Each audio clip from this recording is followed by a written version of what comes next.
So, hello and welcome to the first episode of the CEO Table. I am Bernadette L. Harris, straight talking strategist, legacy builder, and the business truth finder you didn't know that you needed.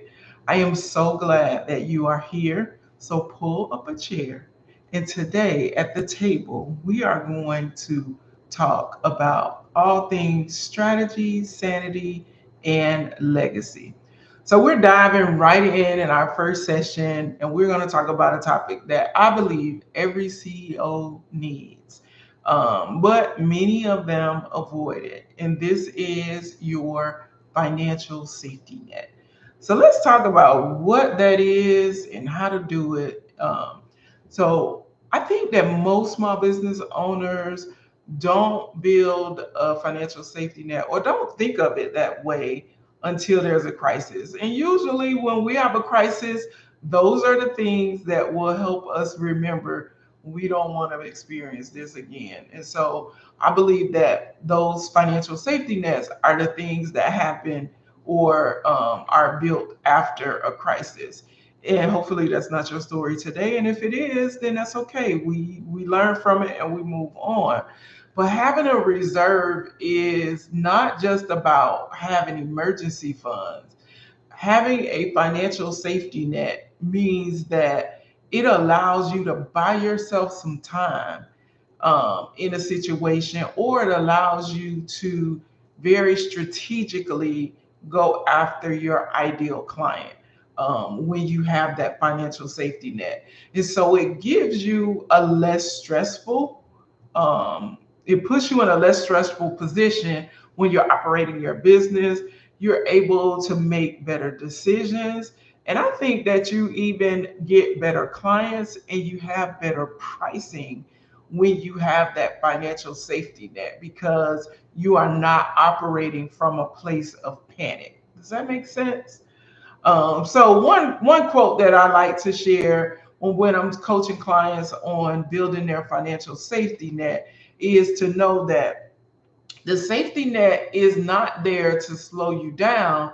It's really there to help you to move without fear, right? It helps you to move without fear, helps you to make better decisions in your business. So let's talk about it. Number two, how much is enough? How much do I need to have saved? So the first thing that you want to do is you need to review your financial information and figure out what are your monthly operating costs.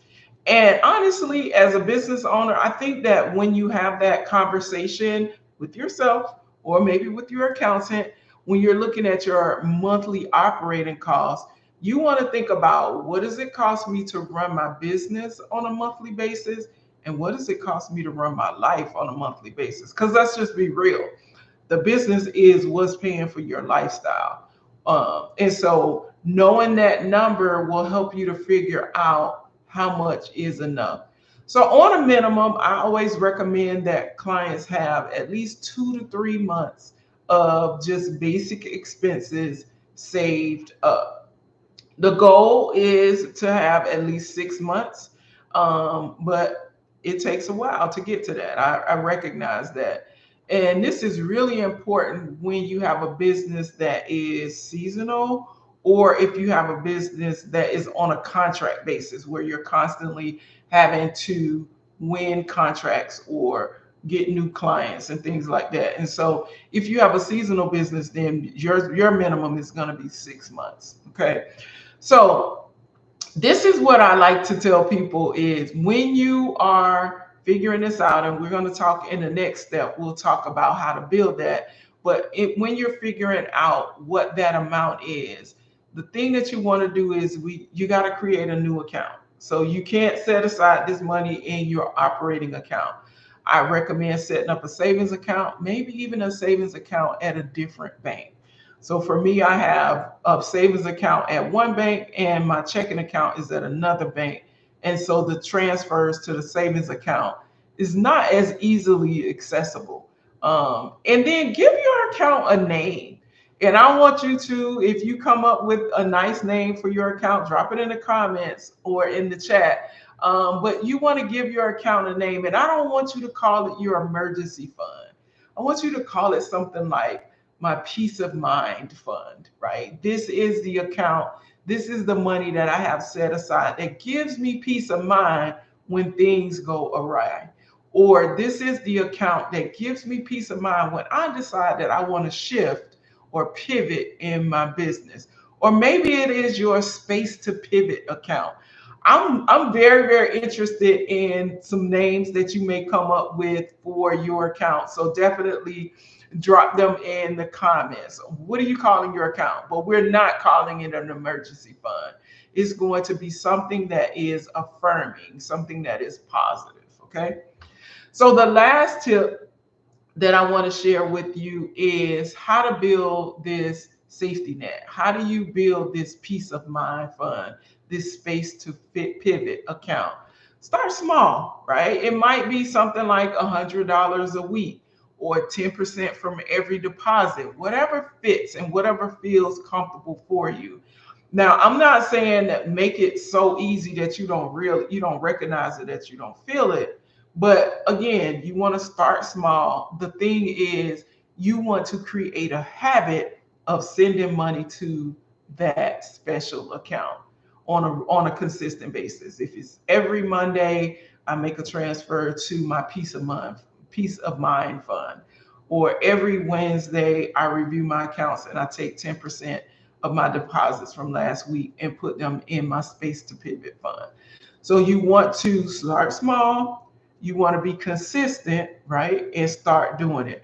You may even set it up to where it's automatic. Maybe you'll have an automatic transfer based on the way that your revenue comes in. You know that you have $50,000 in income every month, and so 5,000 automatically goes to your peace of mind fund.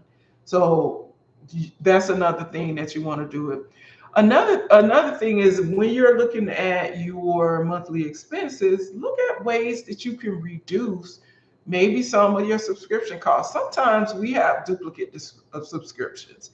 We have systems and softwares and programs that do the same things, and instead of paying for this over here, maybe we can get rid of one of those things to cut down on those costs.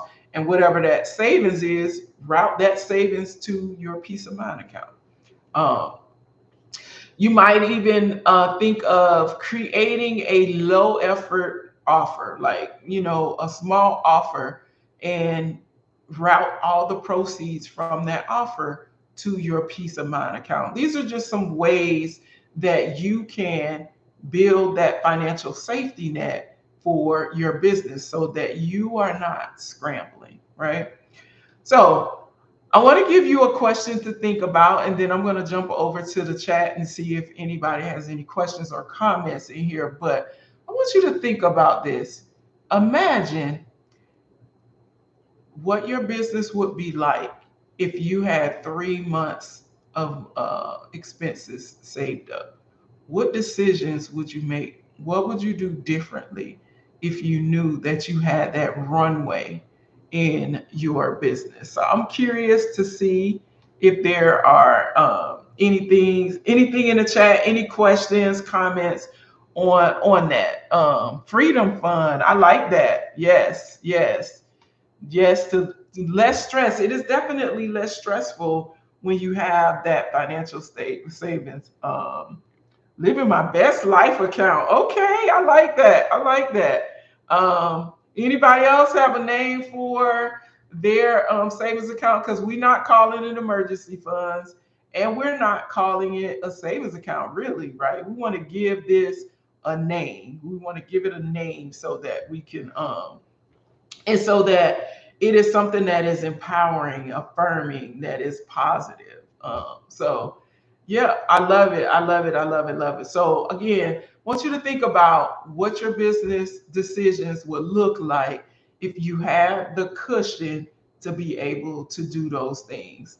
Now, today's conversation helps you to see your finances differently. I really want to invite you to subscribe to the channel if you're not already a subscriber. And if you're really ready to build your business that protects your peace and pays you well, you are in the right place. So I will see you guys next Wednesday, same time, same table. Thank you for joining me at the CEO table. Have a blessed week.